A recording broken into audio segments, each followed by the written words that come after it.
Alright, welcome back to new SLA video, and in this one I'm gonna cover how to get in top 6k because 3k is already killed, so now the flames will go even lower, and the requirement of initial stages for the hunters as well as for the Sanjinu will drop.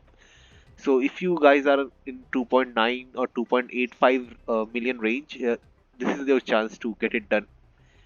So also, I'm not sure if you guys have seen my latest post or not, but Dave has already confirmed it that now only completing Sanjini mode.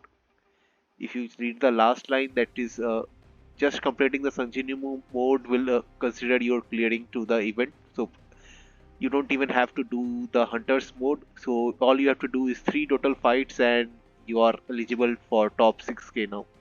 So for those who are still struggling and don't have enough CP, so I'm gonna cover two things. First, the lineup you want to go, and second one is how to increase your total CP. So first one, let's go through the lineup. So initial lineup, the one I used will be the same. That is the like most easiest one to get uh, to complete the WOBL. That is with water team, and in that also you want to go with Firen as your support because she provides a shield. In case you don't have Firen, you can always use Melin.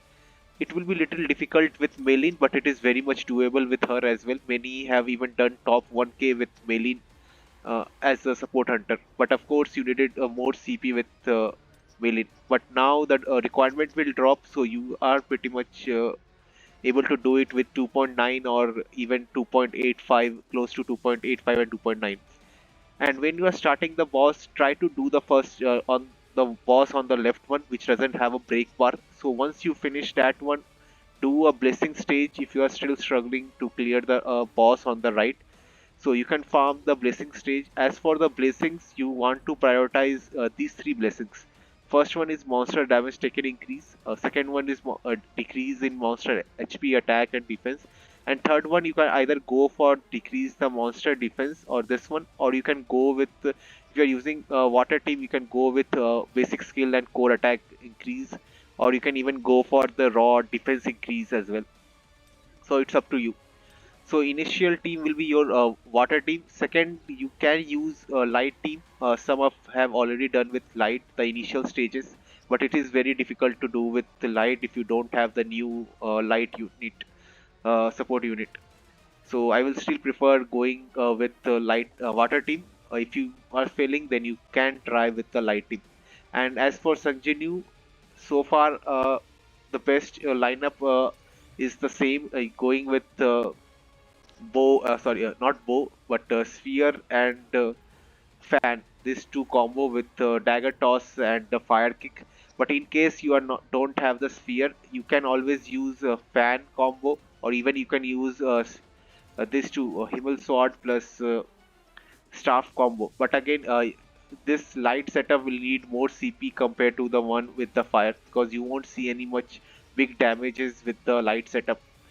So ideally you want to go with fire, but if in case you don't have, then you can switch to light. Also, one more lineup that is very much usable is the fan and bow. I have seen few players who have done this with fan and bow as well, but it is again it is will be difficult. So easiest one will be your this two combo, then second one will be your fan and bow, then third one will be your light setup.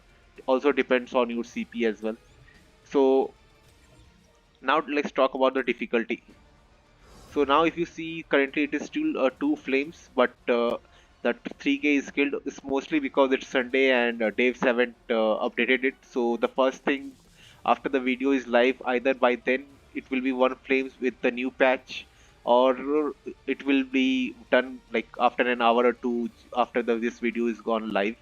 So after this is gone, so the requirement will drop by even more 50,000. So it will be 3.05, and once all the flames are gone, so it will be down to 3 million. So now go to raid progress. So I cannot show you initial stages, but yeah, but for him, like for hunter stage, this is currently like 3.150, but it will drop down to 3.1. Once it drops down to 3.1, will be able to finish it with my water team. I'm lagging little bit, like I'm like close to 25% HP because I have a low CP on my water team. But once I get enough CP on them, I should be able to do this with water team alone, even though water team doesn't have a advantage. And for Sanjinu, the total requirement will drop by 100k. So currently is like 3.35, I believe. So it will go down by 3.25. So you can even do Sanjinu with 3 to 3.1 million range. And for CP increase, so do everything you can. So first thing like will be, of course, will be your getting your gems to level 6. If you haven't done your gems yet, you can always go ahead and farm, like use gold to fuse this level 4 gems. I won't recommend going all in because it consumes a lot of gems, but go for upgrading level 4 gems to level 5. And on gems page you want to go all percentage, all attack percentage or HP percentage or defense percentage, because percentage gives you more overall shadow power compared to your stats. Next thing will be Army of Shadow. If you haven't unlocked your new shadow, like by now you should have done it. But in case you haven't, go ahead and finish the story mode and unlock this new shadow which came, and try to max it out as well. So on the skill side, I have all level 7, and on the triangle I have it all gold, and weapon wise I have a A4 weapon as of now. And all this contributes to the total power as well. So, and also here now shadow waves are craftable. If you are having shadow energy, you can go ahead and craft more shadow waves, but it will require more shadow traces. So here I can now craft a lot of shadow traces as well, but I'm not going to. Second thing is, if you are lacking in mana crystal, so this advanced mana crystal have two options. Either you buy them or you can go ahead and exchange them from mana crystal shop. So now I just finished all my exchanging. But now how do you get this low tier mana crystal? So basically you go ahead and do architect test. All the stages gives you the second reward on the stages has the mana crystal reward, so you can get it from there. Battlefield of Trials is also another option. I have finished it as well, and it gives you. Okay, I don't. I have to check, go through all the rewards, but yeah, some of them also even gives you the shadow materials to upgrade your uh, hunters and shadow TP. So like doing all the monthly contests like Architect Trial, Battlefield of Trial, even the guild boss for extra guild coins, and then buying the stuff from the guild shop. So let me go to the guild shop once. So let me show what you should get in case you want to increase the CP there. So let me go to guild.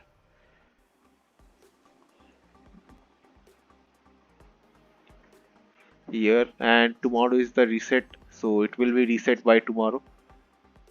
So I have like 400. If you are lacking in traces, you can get traces. I generally avoid rune fragment and power of blessing because they cost a lot for the item. And below there is this item, time crystal.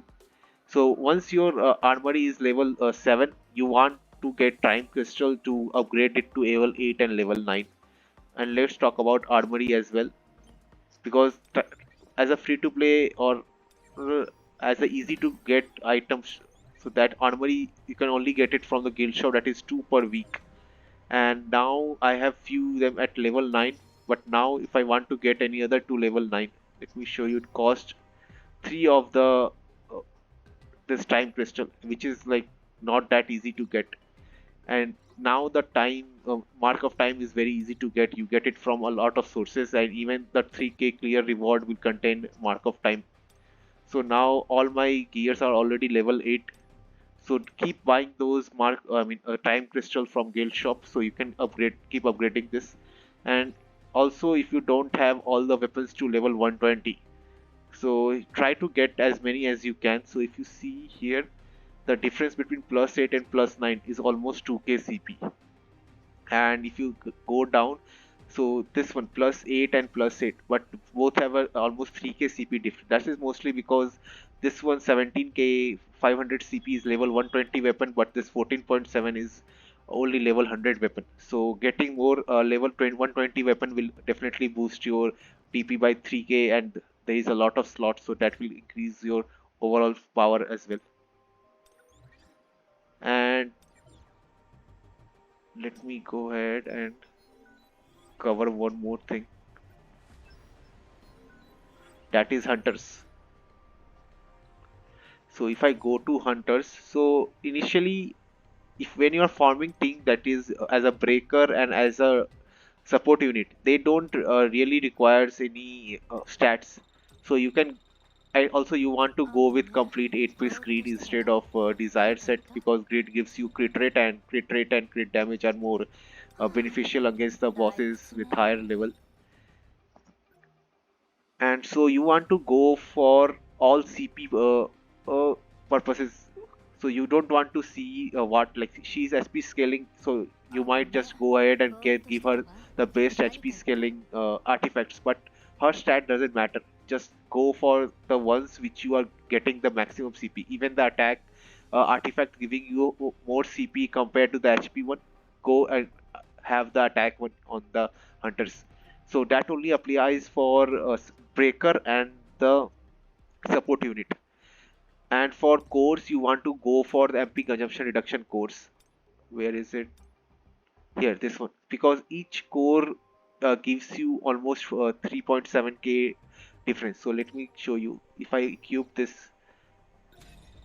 so now let me go ahead and show you. This is now 390. But now this is MP consumption reduction, but I switch to something else. This is damage increase. You will see 3.7k decrease in overall CP. And now that 3.7k is not look much, but this is 3 slots. So that 3.7k multiplied by 3, that is almost like 12k CP, 11 to 12k CP overall, which you will be gaining just from having this 3 MP congestion reduction. Even for the weapon, I went for level 120 A10 weapon, even though I have her weapon at 120, but I don't have A10, so I went for Min's weapon, which I have at A10.